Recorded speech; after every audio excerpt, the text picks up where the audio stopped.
जय हिंद समाजवादी साथियों। समाजवादी पार्टी की नई सूची जारी। विधान परिषद में नेता प्रतिपक्ष के पद का ऐलान। जी हाँ, आज हम बात करेंगे समाजवादी पार्टी को लेकर जो लगातार चर्चाओं में बनी हुई है, क्योंकि अब समाजवादी पार्टी के पास जो नेता विधान परिषद में नेता प्रतिपक्ष का पद भी मिलने वाला है, उसको लेकर आज हम अपनी जो बात है वो इस वीडियो के माध्यम से करेंगे। जैसा कि आप लोगों को पता है, इस बार के लोकसभा के चुनाव में जिस तरह से अखिलेश यादव जी ने धुआंधार तरीके से चुनाव प्रचार करने के साथ साथ अखिलेश यादव जी ने जहां पर चुनाव से पहले जो पीडीए का नारा दिया, उस नारे का जो फ़ायदा है वो कहीं ना कहीं अखिलेश यादव जी को हुआ। पीडीए के नारे के तहत अखिलेश यादव जी ने इंडिया गठबंधन को भी मजबूती प्रदान की, और मजबूती प्रदान करने के साथ साथ जहाँ पर अखिलेश यादव जी ने इस बार के लोकसभा के चुनाव में रिकॉर्ड मतों से स्वयं जीते, और स्वयं जीतने के साथ साथ समाजवादी पार्टी के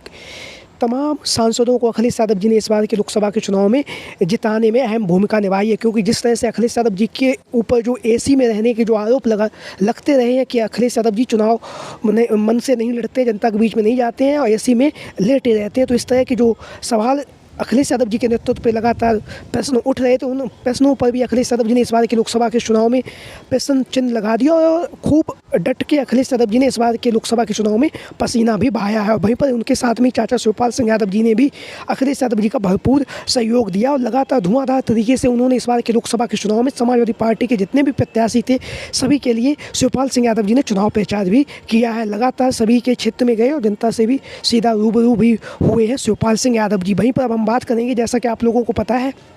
जो अखिलेश यादव जी का जो प्रदर्शन है वो बहुत ही शानदार रहा इस बार के लोकसभा के चुनाव में, जहां पर अखिलेश यादव जी के द्वारा 37 सांसदों के साथ इस बार अखिलेश यादव जी लोकसभा में दहाड़ने जा रहे हैं, और स्वयं अखिलेश यादव जी कन्नौज की जो लोकसभा सीट है वहाँ से सांसद चुने जा चुके हैं, और सांसद चुनने के साथ ही साथ नेता सदन भी लोकसभा के लिए चुने जा चुके हैं समाजवादी पार्टी की तरफ से। तो अखिलेश यादव जी ने जिस तरह से विधानसभा में उत्तर प्रदेश की सरकार को घेरा था, उसी अंदाज में अखिलेश यादव जी लोकसभा में भी भारतीय जनता पार्टी की सरकार को कटघरे में खड़ा करेंगे, और प्रश्न चिन्हों को पूछ कर प्रश्नों को भारतीय जनता पार्टी के जो नेता हैं उन्हें पर सवाल भी दागेंगे। तो आज हम बात करेंगे विधान परिषद को लेकर। जैसा कि आप लोगों को पता है, विधान परिषद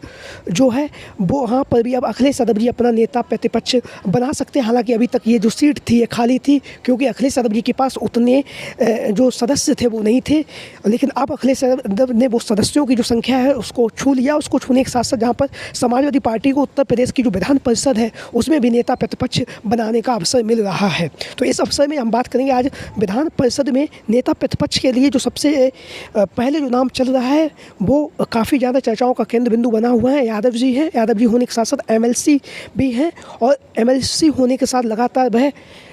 जनता के बीच में भी रहते हैं, लाल बिहारी यादव। जैसा कि आप लोग इन तस्वीरों के माध्यम से देख भी रहे हैं, लाल बिहारी यादव जो तस्वीरों के माध्यम से देख रहे हैं, नेता प्रतिपक्ष के रूप में इनका जो नाम है सबसे ज़्यादा आगे चल रहा है विधान परिषद में। नेता प्रतिपक्ष के रूप में समाजवादी पार्टी की तरफ से लाल बिहारी यादव जी का नाम बहुत ही तेज और लगातार सुर्खियों में बना हुआ है, क्योंकि अखिलेश यादव जी के द्वारा यहाँ पर कहा जा चुका है कि समाजवादी पार्टी ने जिस तरह से लोकसभा के चुनाव में पीडीए का नारा दिया, पीडीए के नारे पर अखिलेश यादव जी ने काम भी किया है, और उन्होंने आगे भी कहा है कि आगामी जो भी विधानसभा का चुनाव होगा, लोकसभा के चुनाव होंगे या फिर उपचुनाव होंगे, उसमें प्रत्याशियों के चयन को लेकर भी हम पीडीए की जो रणनीति है उसी प्रकार करेंगे। और उसके साथ ही साथ अखिलेश यादव जी के द्वारा जो विधान परिषद में नेता प्रतिपक्ष का जो पद है उसको लेकर भी अब यहाँ पर अखिलेश यादव जी के द्वारा पीडीए के नारे की बात की गई है, तो इसमें भी लाल बिहारी यादव जी, अखिलेश यादव जी का जो पीडीए है पिछड़ा दलित अल्पसंख्यक, उसमें लाल बिहारी यादव जी भी शामिल है। तो लाल बिहारी यादव जी का नाम लगातार चर्चाओं का केंद्र बिंदु बना हुआ है नेता प्रतिपक्ष के रूप में विधान परिषद में, जहां पर लाल बिहारी यादव बहुत ही दमदार तरीके से सरकार को घेरते भी हैं, सरकार से सवाल भी पूछते हैं, और लगातार क्षेत्र की जनता के बीच में भी सक्रिय रहते हैं। वहीं पर इसी कड़ी में जो दूसरा नाम चल रहा है वो है अखिलेश यादव जी के बहुत ही करीबी और बहुत ही खास और समाजवादी पार्टी के राष्ट्रीय प्रवक्ता, जिन्हें आप सभी लोग जानते हैं, राजेंद्र प्रसाद चौधरी जी, जो हमेशा ही अखिलेश यादव जी के साथ में साय के साथ रहते हैं, और साय के साथ रहने के साथ साथ लगातार अखिलेश यादव जी के सुख और दुख में भी राजेंद्र प्रसाद चौधरी जी शामिल रहते हैं, और लगातार समाजवादी पार्टी को नई ऊर्जा और नई दिशा भी दे रहे हैं। राजेंद्र प्रसाद चौधरी जी वरिष्ठ नेता हैं, वरिष्ठ नेता होने के साथ साथ लगातार समाजवादी पार्टी को लेकर हमेशा ही सच्चे सिपाही की तरह कार्य कर रहे हैं, और उसके साथ ही साथ जहाँ पर राजेंद्र प्रसाद चौधरी जी कार्य कर रहे हैं, वहीं पर लगातार अब उनके जो विधान परिषद में नेता प्रतिपक्ष को लेकर लगातार उनका नाम की जो चर्चाएं वो काफ़ी ज़्यादा चल भी रही राजेंद्र प्रसाद चौधरी जी की, जैसा कि आप लोग स्क्रीन के माध्यम से देख भी रहे हैं। तो लगातार जहां पर अखिलेश यादव जी पीडीए का नारा दे रहे हैं, उसी के साथ अखिलेश यादव जी के द्वारा इस बार के जो लोकसभा का चुनाव में जो पीडीए की रणनीति के तहत उन्होंने प्रत्याशियों का ऐलान किया है, उसी रणनीति पर आगे भी नेता प्रतिपक्ष, चाहे विधानसभा हो चाहे विधान परिषद हो, नेता प्रतिपक्ष को बनाने में अपनी भूमिका निभाएंगे। और उसी के साथ एक जो अन्य नाम काफ़ी ज़्यादा चर्चाओं का केंद्र बिंदु बना हुआ है, वो है गुड्डू जमाली जी। शाह आलम गुड्डू जमाली, जैसा कि आप लोगों को पता है, मुबारकपुर से पूर्व में विधायक रह चुके हैं। और हालांकि आप सभी लोगों को पता है, गुड्डू जमाली जी ने जब अखिलेश यादव जी ने आजमगढ़ की जो लोकसभा सीट है उसे छोड़ा था और उत्तर प्रदेश की विधानसभा सीट पर नेता प्रतिपक्ष हुए थे, तब गुड्डू जमाली जी ने बहुजन समाजवादी पार्टी से टिकट पर चुनावी मैदान में उतरे थे। वहीं पर अखिलेश यादव जी ने अपने भाई धर्मेंद्र यादव जी को चुनावी मैदान में उतारा था। और वहीं पर भारतीय जनता पार्टी ने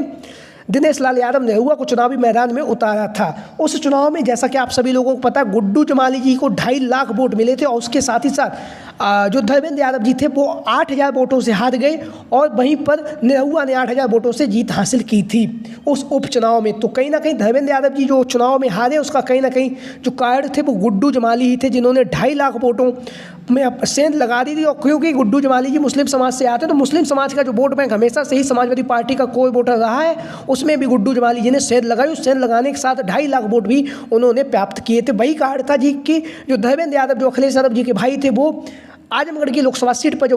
उपचुनाव हुआ था तो वो उपचुनाव में हार गए थे। लेकिन अखिलेश यादव जी ने गुड्डू जमाली जी को अपनी पार्टी में शामिल कर लिया और शामिल करने के साथ साथ गुड्डू जमाली जी को एमएलसी बना दिया है, विधान परिषद भेज दिया गया है गुड्डू जमाली जी को। तो जहाँ पर गुड्डू जमाली जी को एमएलसी बनाया गया, वहीं पर गुड्डू जमाली जी के द्वारा भी धर्मेंद्र यादव जी के लिए 2024 का जब लोकसभा का चुनाव अभी हुआ था, जो धर्मेंद्र यादव जी ने रिकॉर्ड मतों से जीत भी हासिल की, उसमें गुड्डू जमाली जी का भी अहम योगदान है। उन्होंने धुआंधार तरीके से चुनाव प्रचार भी किया। चुनाव प्रचार करने के साथ ही साथ लगातार जो क्षेत्र की जनता है, जो गाँव के लोग हैं, गांव की गलियों में पहुंचकर गुड्डू जमाली जी के द्वारा धर्मेंद्र यादव जी के लिए चुनाव प्रचार भी किया गया है। तो गुड्डू जमाली जी जो लगातार चर्चाओं में बने रहे हैं और अब भी चर्चाओं में बने हुए हैं, और अब जो चर्चाओं में बने उसका कारण है विधान परिषद में नेता प्रतिपक्ष के रूप में गुड्डू जमाली जी का जो नाम है वो कहीं ना कहीं सुर्खियां बना हुआ है। क्योंकि अखिलेश यादव जी ने पीडीए के नारे की बात की, यानी कि पिछड़ा, दलित और अल्पसंख्यक में मुस्लिम समाज से ही गुड्डू जमाली जी आते हैं। तो ऐसी स्थिति में जो नेता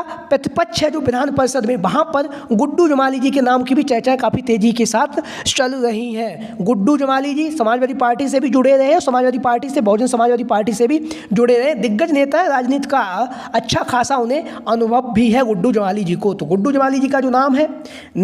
विधान परिषद में नेता प्रतिपक्ष के रूप में समाजवादी पार्टी की तरफ से इनका नाम भी चर्चाओं में बना हुआ है। तो लगातार ये वो 3 नाम हैं जो हमने आपको अपनी इस वीडियो के माध्यम से बताए हैं। पहला लाल बिहारी यादव जी, दूसरे नंबर पर राजेंद्र प्रसाद चौधरी जी और तीसरे नंबर पर जो है शाह आलम गुड्डू जमाली जी के। ये 3 वो नाम हैं जो लगातार विधान परिषद में नेता प्रतिपक्ष के रूप में समाजवादी पार्टी की तरफ से इनके नामों की चर्चाएं चल रही हैं और लगातार ये चर्चाओं में छाए हुए भी हैं। तो आप लोगों की क्या राय है?